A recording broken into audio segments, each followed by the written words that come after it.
The Houseguest by Amparo de Villa. Translated by Audrey Harris and Matthew Gleason. I'll never forget the day he came to live with us. My husband brought him home from a trip. At the time, we had been married for almost 3 years. We had 2 children, and I wasn't happy. To my husband, I represented something like a piece of furniture, which you're used to seeing in a particular spot, but which doesn't make the slightest impression. We lived in a small, isolated town, far from the city, a town that was almost dead, or about to disappear. I couldn't suppress a cry of horror the first time I saw him. He was grim, sinister, with large yellowish eyes, unblinking and almost circular, that seemed to pierce through things and people. My miserable life became a hell. The very night he arrived, I begged my husband not to condemn me to the torture of his company. I couldn't help it. He filled me with mistrust and horror. "He's completely inoffensive," my husband said, looking at me with marked indifference. "You'll get used to having him around, and if you don't..." It was impossible to convince him to take him away. He stayed in our house. I wasn't the only one who suffered because of his presence. Everyone in the house, my children, the woman who helped me with the chores, her little son, dreaded him. Only my husband enjoyed having him here. From the first day, my husband assigned him the corner room. It was a large room, but dark and damp. Because of these drawbacks, I never used it. He, however, seemed content with it. Being quite dark, it suited his needs. He would sleep until night fell, and I never discovered what time he went to bed. I lost what little peace I had enjoyed in that big house. During the day, everything proceeded with apparent normality. I always rose very early, dressed the children, who would already be awake, gave them breakfast, and entertained them while Guadalupe fixed up the house and went out to do the shopping. The house was very large, with a garden in the middle and the rooms laid out around it. Between the rooms and the garden were corridors that protected the rooms from the harshness of the frequent rains and wind. To keep such a large house in order and its garden cared for, my morning activity each day, was hard work. But I loved my garden. The passageways were covered with climbing plants that flowered almost all year round. I remember how much I enjoyed sitting in one of those corridors during the afternoon and sewing the children's clothes amidst the perfume of the honeysuckle and the bougainvillea. In the garden, I grew chrysanthemums, pansies, alpine violets, begonias, and heliotropes. While I watered the plants, the children entertained themselves looking for caterpillars among the leaves. Sometimes they spent hours, silent and very intent, trying to catch the drops of water that leaked from the old garden hose. I couldn't help myself from glancing now and then towards the corner room. Although he spent all day sleeping, I couldn't be sure. There were times when, as I was cooking the afternoon meal, I suddenly saw his shadow cast upon the wood stove. I would feel him behind me. I'd throw down whatever I had in my hands and run from the kitchen, screaming like a madwoman. He would go back to his room, as if nothing happened. I think he was completely unaware of Guadalupe. He never approached her or chased after her, not so with me and the children. He hated them, and he stalked me constantly. When he left his room, there began the most terrible nightmare a person could endure. He always stationed himself under a small arbor in front of my bedroom door. I stopped leaving my room. Several times, thinking he was still asleep, I would head toward the kitchen to make the children a snack, then suddenly discover him in the dark corner of the walkway beneath the flowering vines. "He's there already, Guadalupe!" I would shout desperately. Guadalupe and I never referred to him by name. It seemed to us that doing so would lend greater reality to that shadowy being. We always said, "There he is. He's come out. He's sleeping. He.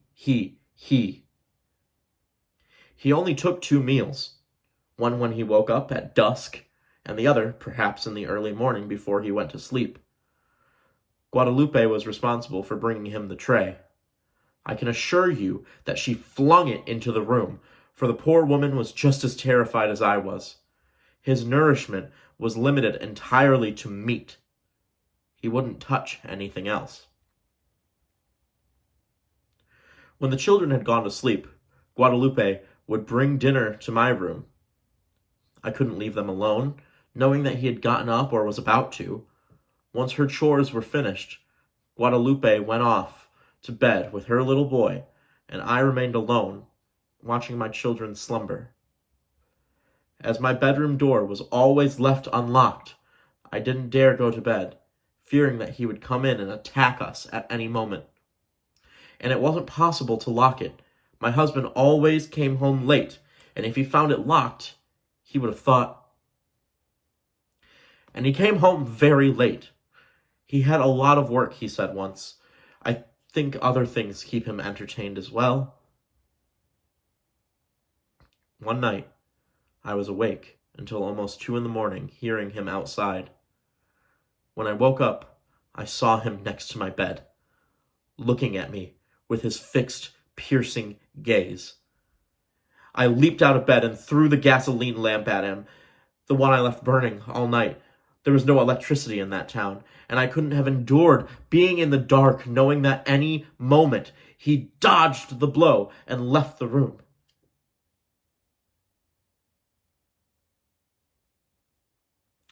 The lamp shattered on the brick floor, and the gasoline quickly burst into flame.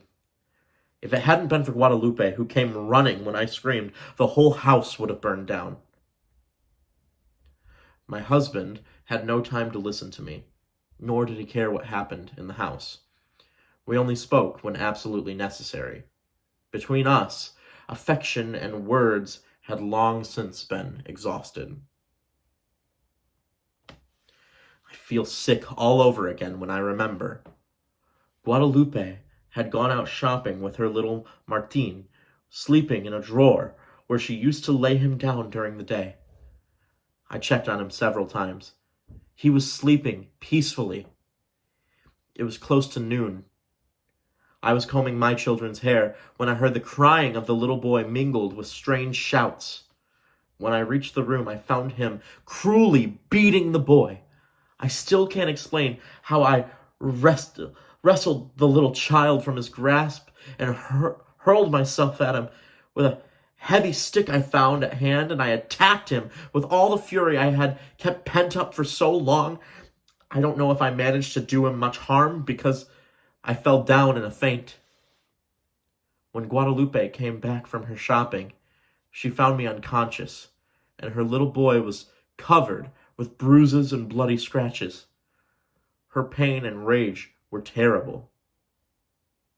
Fortunately, the boy didn't die, and he soon recovered. I was afraid that Guadalupe would go away and leave me alone. If she didn't, it was because she was a brave and noble woman who felt great affection for the children and for me. But that day, a hatred was born in her that clamored for vengeance. When I told my husband what had happened, I demanded that he take him away, pleading that he could kill our children the way he tried to do with little Martin. Every day you're more hysterical, and it's truly painful and depressing to see you like this. I've explained to you 1,000 times that he's a harmless being. I thought then about fleeing from the house, from my husband, from him, but I had no money and no easy way to communicate with anyone.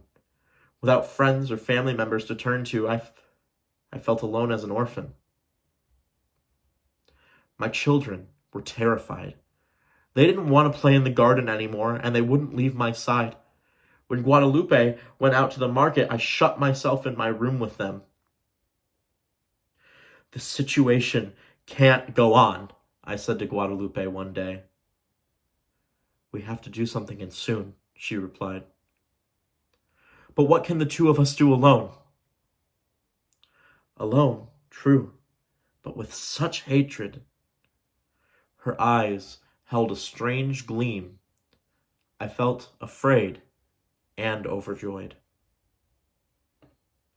The opportunity arrived when we least expected it. My husband left for the city to take care of some business. He would take a while to return, he told me, some 20 days. I don't know if he was aware that my husband was gone, but that day he woke up earlier than usual and stationed himself in front of my room. Guadalupe and her son slept in my room, and for the first time, I could lock the door. Guadalupe and I almost spent the entire night making plans. The children slept peacefully. From time to time, we heard him come up to the door of the room and pound at it furiously. The next day, we gave the 3 children their breakfast, and so that we might be calm and so that they would not interfere with our plans, we shut them in my room. Guadalupe and I had many things to do, and we were in such a hurry to complete them that we couldn't spare time to even eat. Guadalupe sawed several large, sturdy planks while I looked for a hammer and nails. When everything was ready, we crept noiselessly toward the corner room. The wings of the double door were ajar. Holding our breath, we dropped the bolts and locked the door and began to nail the planks across it until we had completely sealed it shut. While we worked, thick drops of sweat ran down our foreheads. He didn't make any noise. He was seemingly fast asleep. When everything was finished, Guadalupe and I hugged each other, crying. The following days were awful. He lived many days without air, without light, without food. At first he pounded at the door, throwing himself against it. He shouted desperately, clawed, and scratched. Neither Guadalupe nor I could eat or sleep. The screams were terrible. Sometimes we thought my husband would come back before he was dead. If he were to find him that way, his endurance was great. I think he lasted close to 2 weeks. One day, there was no more noise to be heard, not even a moan. Still, we waited 2 more days before opening the room. When my husband returned, we greeted him with the news of his guest's sudden and disconcerting death.